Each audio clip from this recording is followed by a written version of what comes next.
Halo semuanya, balik lagi bareng saya Robi. Jadi di video kali ini saya akan merekap alur cerita dari film yang berjudul 0,0 MHz. Film yang dirilis pada tahun 2019 ini menceritakan tentang sekelompok anak muda yang sedang mencari jati diri mereka dengan cara mendatangi tempat-tempat yang berbau mistis. Penasaran dengan petualangan mereka? Tanpa panjang lebar lagi, langsung saja kita masuk ke dalam videonya.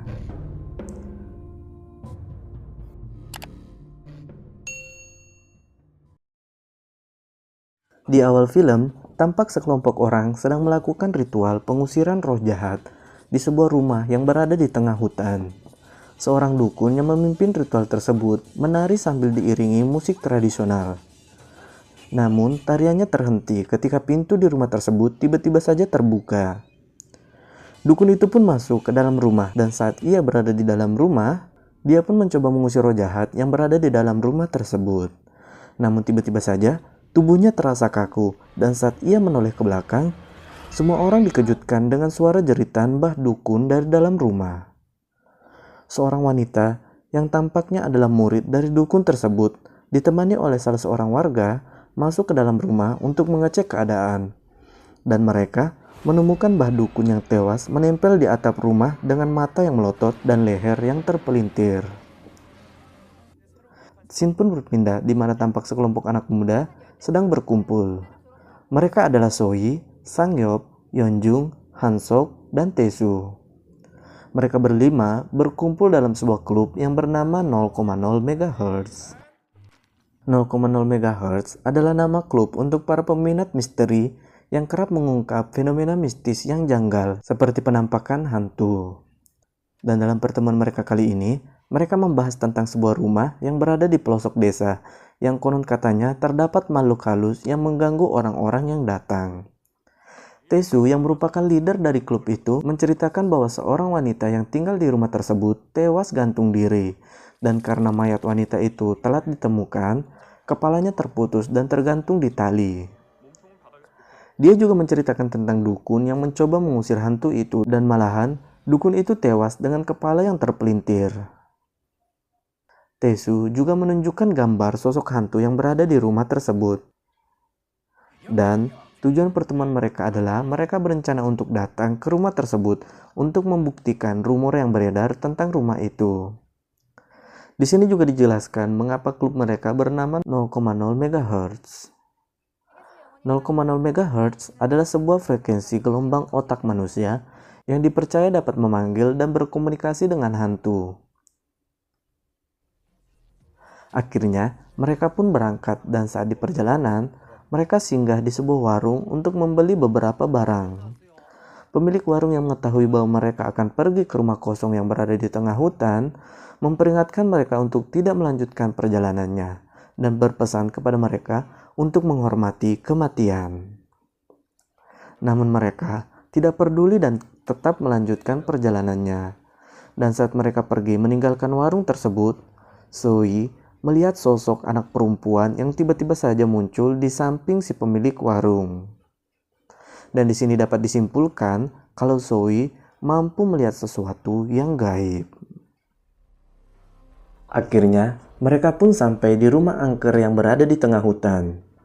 Sesampainya di rumah tersebut, mereka pun berkeliling rumah untuk melihat kondisi rumah yang secara visual memang tampak sangat menyeramkan. Sohee yang terfokus pada sebuah ruangan melihat sosok yang menyeramkan di ruangan tersebut. Sedangkan teman-temannya yang lain memeriksa setiap sudut rumah. Sampai akhirnya, Sangyop memeriksa sebuah ruangan yang dimana ruangan tersebut adalah tempat di mana si wanita pemilik rumah tersebut tewas gantung diri. Sohee berjalan-jalan ke tengah hutan setelah ia melihat sosok di rumah tersebut. Dia melihat sebuah tempat yang tampaknya dikeramatkan oleh warga sekitar karena banyaknya pohon yang diikat dengan kain merah. Ia pun merasa tidak enak badan dan saat ia menoleh, tiba-tiba saja muncul sosok seorang nenek yang mencengkram bahunya.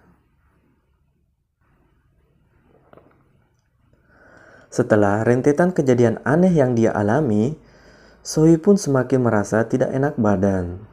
Sedangkan teman-temannya membicarakan tentang ritual pemanggilan hantu yang akan mereka lakukan saat malam tiba. Sohee pun bertanya kepada mereka, apakah ritual itu harus dilakukan, dan berkata bahwa ada yang tidak beres dengan tempat ini. Akan tetapi teman-temannya tidak memperdulikan Sohee dan menyuruh Sohee untuk duluan beristirahat bila dia merasa tidak enak badan. Malam pun tiba dan mereka pun mempersiapkan segala peralatan yang akan mereka gunakan dan juga memasang kamera di setiap sudut ruangan. Dan saat semuanya telah siap, Tae-soo memasang sebuah alat yang dapat mengukur gelombang otak pada Yeonjung dan memulai ritualnya. Tampak mereka mempersiapkan 2 buah boneka yang mana salah satu boneka digantung di tempat di mana wanita pemilik rumah itu menggantung dirinya. Dan pada boneka yang lainnya, mereka memasukkan kuku Yeonjung ke dalam tubuh boneka tersebut, lalu merendamnya pada baskom yang berisi hati sapi. Mereka juga menaburi garam di sekitar tubuh Yeonjung dengan tujuan agar hantu yang datang tidak dapat keluar dari lingkaran garam yang telah mereka buat. Hansok mulai membaca mantra pemanggil hantu, dan saat ia selesai membaca mantranya, Yeonjung tiba-tiba saja bereaksi dan meronta-ronta seperti orang yang kerasukan. Tae-soo yang melihat hal tersebut pun segera menghampiri Yeonjung dan ternyata Yeonjung hanya berpura-pura saja untuk mengerjai teman-temannya. Mereka pun tetap melanjutkan eksperimen mereka dengan membiarkan Yeonjung tetap berbaring di tempat ritual. Tae-soo menyuruh Sang-yeop untuk pergi menemani Sohee yang sedang beristirahat di sebuah ruangan. Dan saat dia hanya berdua dengan Yeonjung, dia pun tidak dapat menahan darah muda yang bergejolak dalam dirinya. Dan seperti itulah yang terjadi. Kita berpindah pada Sang-yeop yang sedang menemani Sohee. Sohee meminta Sang-yeop untuk tidak meninggalkannya sambil menarik baju Sang-yeop. Sang-yeop yang salah paham mengira kalau Sohee mengajaknya untuk bermantap-mantapan. Namun, Sohee berkata bahwa ada sesuatu di balik pintu yang membuat dia sangat ketakutan. Dan tiba-tiba saja, tampak sebuah tangan yang menutup mulut Sohee. Dan terdengar bisikan yang meminta Sohee untuk tetap diam dan menyuruhnya untuk segera pergi meninggalkan tempat tersebut. Dan tak lama, terlihat sosok dengan mata yang merah sedang berada di balik pintu. Hansok yang sedang mengawasi alat pengukur gelombang otak yang terpasang pada Yeonjung terkejut ketika melihat gelombang otak milik Yeonjung yang turun secara drastis hingga di titik 0,0 MHz. Dan tak lama Yeonjung muncul di depan pintu dan mulai berjalan keluar rumah. Hansok yang melihat hal tersebut menanyakan kemana Yeonjung akan pergi. Namun Yeonjung seperti tak mendengarkan ucapannya dan saat Hansok mendatanginya, Yeonjung berbalik dengan wajah yang menyeramkan. Dan ternyata itu semua hanya mimpi Hansok. Akan tetapi saat Hansok melihat ke dalam rumah, Yeonjung sudah tidak berada di tempat ritual. Ia pun membangunkan Tae-soo yang tadi tertidur di samping Yeonjung. Dan terlihat juga kalau boneka yang mereka gantung sebelumnya telah terputus dan menyisakan kepala boneka yang masih tergantung. Tae-soo dan Hansok menemukan Yeonjung di dapur dan mengira kalau Yeonjung sedang bercanda. Namun, Yeonjung berbisik meminta tolong kepada mereka dan tiba-tiba saja dia merangkak masuk ke dalam lubang. Mereka berdua pun berusaha menarik Yeonjung keluar dari lubang. Dan tak lama, muncul sosok hantu bermata merah yang sedang menarik Yeonjung dari dalam lubang. Tae-soo segera memerintahkan Hansok untuk mengemasi barang-barangnya dan menyuruh Sang-yeop untuk membawa Sohee kembali ke mobil. Dan dia akan mengeluarkan Yeonjung dari dalam lubang. Dan saat mereka akan membongkar lantai rumah tempat Yeonjung berada, mereka mendengar suara Yeonjung di radio yang mereka gunakan untuk ritual tadi. Terdengar suara Yeonjung yang berkata bahwa mereka semua akan mati. Dan terlihat juga rambut hitam panjang yang melilit seluruh tubuh Yeonjung. Akhirnya, mereka pun berhasil mengeluarkan Yeonjung dari dalam lubang. dan akan segera pergi dari tempat tersebut. Namun tiba-tiba saja, Zoe bertanya kepada mereka, apakah mereka sudah membakar boneka yang mereka gunakan saat ritual tadi. Taesu memerintahkan Hansuk untuk kembali ke rumah tersebut dan membakar boneka yang dimaksud oleh Zoe. Namun, Hansuk yang kesal karena selalu diperintah oleh Taesu tidak membakar boneka itu dan hanya membuangnya ke dalam lubang. Singkat cerita, mereka pun membawa Yeonjung ke rumah sakit dan Yeonjung hanya mengalami syok berat sehingga ia membutuhkan istirahat. Di tempat lain, Hansok tampak menelepon seseorang dan berniat menjual video yang dia dapatkan saat berada di rumah berhantu tersebut. Keesokan harinya, Hansok datang ke rumah sakit untuk melihat keadaan Yeonjung dan menyuruh Taesu untuk beristirahat. Di sini, diketahui bahwa ternyata Hansok juga menyukai Yeonjung, dan saat dia melakukan hal yang aneh pada Yeonjung, Yeonjung tersadar dengan mata yang menyeramkan. Dan tak lama, rambut keluar dari mulut Yeonjung dan mulai melilit Hansok. Sangyop yang sedang makan siang bersama dengan Zoe mendapat telepon dari Taesu yang mengabarkan kalau Yeonjung telah sadar. Mereka pun segera ke rumah sakit dan Zoe melihat ada sesuatu yang aneh pada Yeonjung. Dia pun bertanya apakah Yeonjung yakin kalau dia baik-baik saja. Yeonjung pun menjawab kalau dia baik-baik saja dan bisa segera keluar dari rumah sakit. Pada malam harinya, Yeonjung bersama dengan Taesu pergi ke sebuah hotel dan saat mereka akan bercocok tanam, scene tiba-tiba saja berpindah. Zoe masuk ke dalam kamar Hansok karena merasa ada sesuatu yang tidak beres. Di tempat lain, Sangyup mendapat telepon dari Yeonjung yang menyuruhnya untuk datang ke kamarnya. Dan tak lama, dia melihat Taesu yang keluar dari hotel seperti orang yang kebingungan dan pergi menggunakan mobilnya. Sangyup pun datang ke kamar Yeonjung dan melihat Yeonjung telah menunggunya. Ia pun bertanya mengapa Yeonjung mencarinya. Perlahan-lahan, Yeonjung mendekatinya dengan mata yang menyeramkan. Dan saat Yeonjung tepat berada di depannya, Yeonjung tiba-tiba saja berubah menjadi anak laki-laki dengan luka di kepalanya. Dan ternyata itu adalah kakak Sangyop yang meninggal setelah mengalami kecelakaan. Dia pun mengajak Sangyop untuk bermain bersama seperti saat mereka masih kecil dulu. Kita berpindah sejenak pada Taesu yang mengendarai mobilnya seperti orang yang kehilangan akal sehatnya. Dia terus saja meminta maaf dan berkata bahwa itu bukan salahku. Tampaknya Taesu juga mengalami hal yang sama dengan yang dialami dengan Sangyop, di mana kenangan buruk masa lalunya muncul dan terus menghantui-nya. Dan tak lama, Taesu melihat sosok yang tiba-tiba saja muncul di hadapannya, dan dia pun mengalami kecelakaan.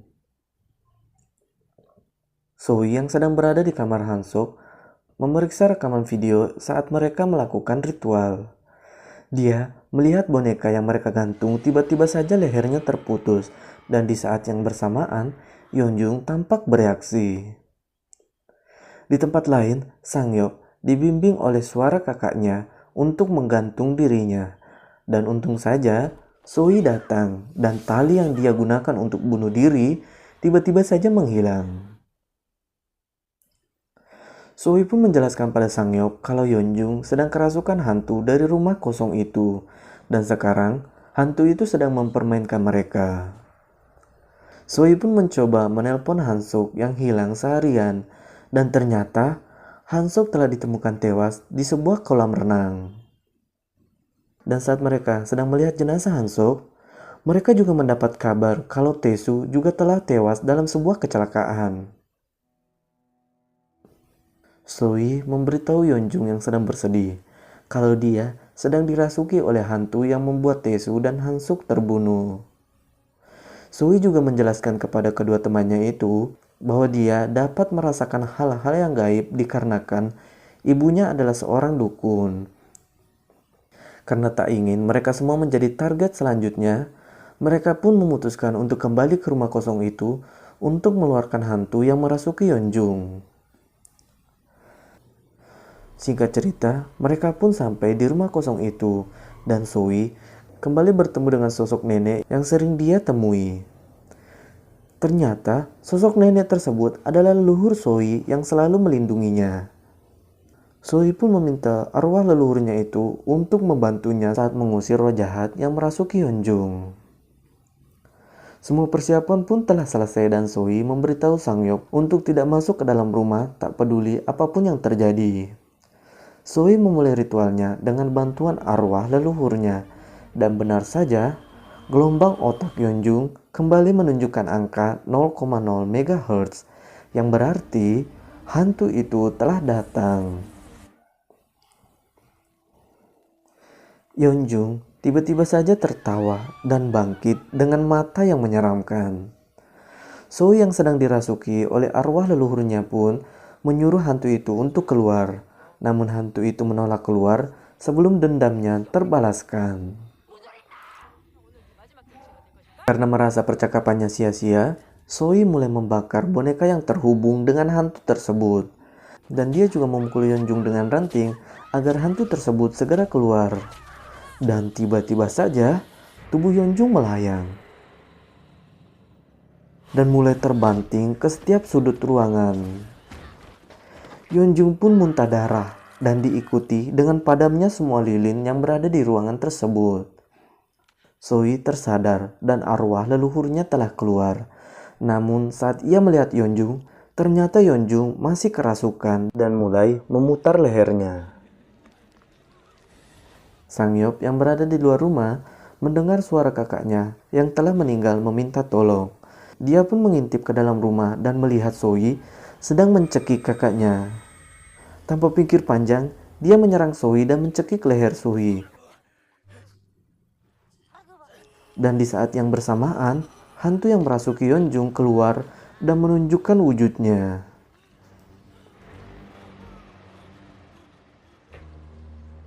Mereka bertiga pun mencoba keluar dari rumah, namun Sangyop tertangkap dan ditarik ke dalam lubang.